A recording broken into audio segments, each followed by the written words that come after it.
Hello and welcome back to Sonny Talk Spurs, and today we're talking about the problem of Hugo Lloris. Before we get into this one, if you are new around here, please leave a like on the video, subscribe to the channel and turn that notification bell on. I'm very, very close to 1,000 subs and I'd really appreciate you joining me on this Tottenham Hotspur journey. Now, let's get into the video. So as you can tell by the title, I would like to have a little discussion, maybe a rant, maybe a little bit of a defence of one of our probably best ever players when it comes to probably a club legend status in Hugo Lloris. The fact that we know is Hugo Lloris is not part of the club's plans for the upcoming season. We've known this for a little while because obviously there was information towards the end of the season like will he stay, will he not? But it was sort of clarified ahead of pre-season where the club put out a statement of the squad that were travelling on the pre-season tour, and it said that Lloris would not be going because he's looking at alternatives and a new club per se. And while this has all been going on throughout the start of the season, Lloris has had a few offers on the table from some European clubs. He had an offer from Saudi Arabia as well, but turned that down. One of a few to have done that. But it all looked like it was set for Hugo Lloris to leave the club and sign for Lazio in Italy. But obviously, reports have come out this week that the move has fallen through due to apparently Maurizio Sarri not guaranteeing the number one spot. He would have to be on the bench. So there is now a high chance that Lloris could stay at the club as a potential number two. But there's issues in that because then we would have 5 goalkeepers on the books currently at the club. And it just really sums up Tottenham Hotspur, really. It's a bit of a mess, if not a lot of a mess. Because here you have a player who, as I said at the start, is a club icon, a Tottenham legend. You know, he's our highest appearance maker at the club. He is very high up on the list of Premier League clean sheets. He's been our captain. You know, he has been through us through the thick and thin, the Pochettino years. And it's coming to an end in a very sad way. Now, I know, and I've had a couple of discussions with Tottenham fans and with other fans. I can agree Hugo Lloris is not the same keeper he was, 1, when we signed him, and 2, during that Pochettino era. But I feel like he deserves more respect than what I'm seeing. Like, don't get me wrong, I was at the Arsenal game last season where he basically chucked the ball in the back of the net. I've been one of his biggest critics, and I believe he shouldn't really be at the club this year. But I don't think the club have helped him, you know, really move on in a respectful way. He hasn't been able to say a goodbye to the fans, really. Like, he could have done that at one of the home game against Manchester United, or maybe an up-and-coming home game. And, you know, one of his last games will be the Newcastle game. And we all know how that went. And he only played the first half in that game for obvious reasons. But it's just a bit disappointing because I never feel like a player who has represented your club in this fashion should be treated like this. You know, like we've seen it with Manchester United and David De Gea. Like, I didn't really think that was right. And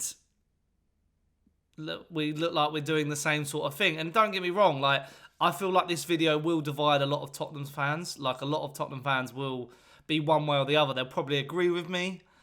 Not all my points, but they'll agree with probably most of my points. And then other people will be like, oh, that's it, you know, he's cost us this, da, da, da. And I feel like there is a bit of a recency bias. Like I was saying to someone earlier, I feel like Hugo Lloris was a great goalkeeper, similarly to David De Gea. But from Ederson and Alisson joining the Premier League, the standard of Premier League goalkeeping went up a whole new level.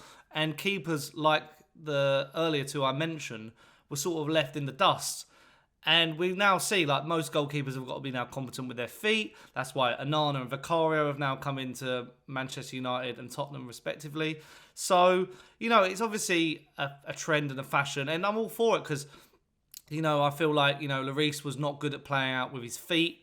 And Vicario could hopefully do that better. But then I remember when we signed Vicario, I was obviously a critic of the move.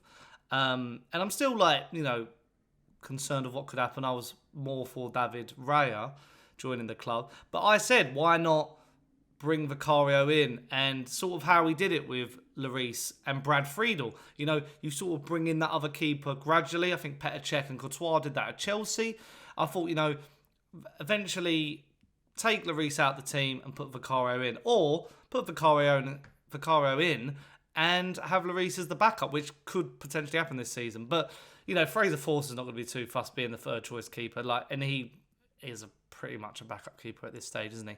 But yeah, it is just really confusing because, as I say, like, I have been his biggest, you know, I've slated him some weeks for the mistakes and the errors and stuff like that. But again, like, we've had a torrid back line for the last couple of years, not helped by the likes of Eric Dyer, Davinson Sanchez and whatnot.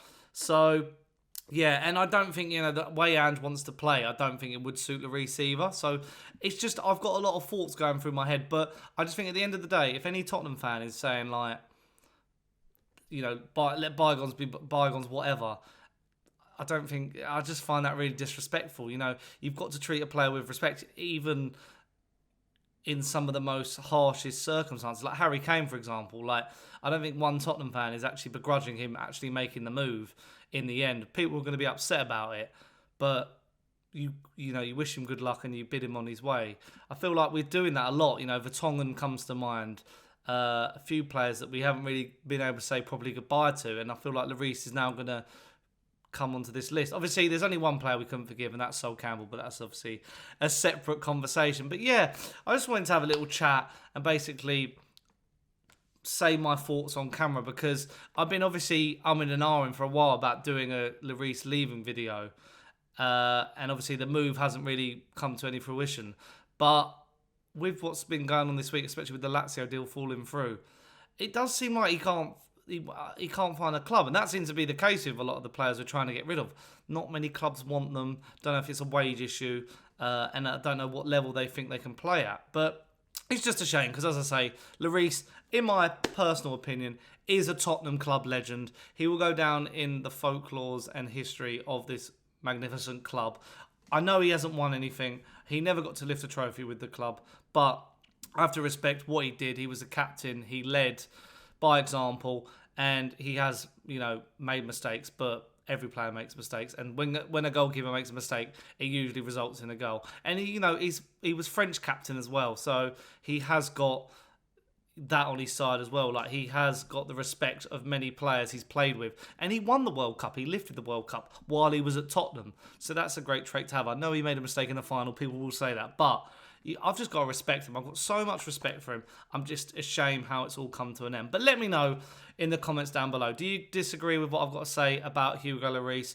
Do you not care that he's gone or will be going? I mean, he could stay, so how do you feel about that? But let me know your thoughts. I just want to see what general Tottenham fans really think about the Hugo Lloris situation at the club. And as I said at the very beginning, if you are new around here, please leave a like on the video, subscribe to the channel and hit the notification bell. I'm very, very close to 1,000 subscribers. It's going to be a journey. It's going to be a roller coaster of a ride this season, but I'm really looking forward to it. And as I say, I've been Sonny Talks Spurs, and I'll see you on the next one. Bye.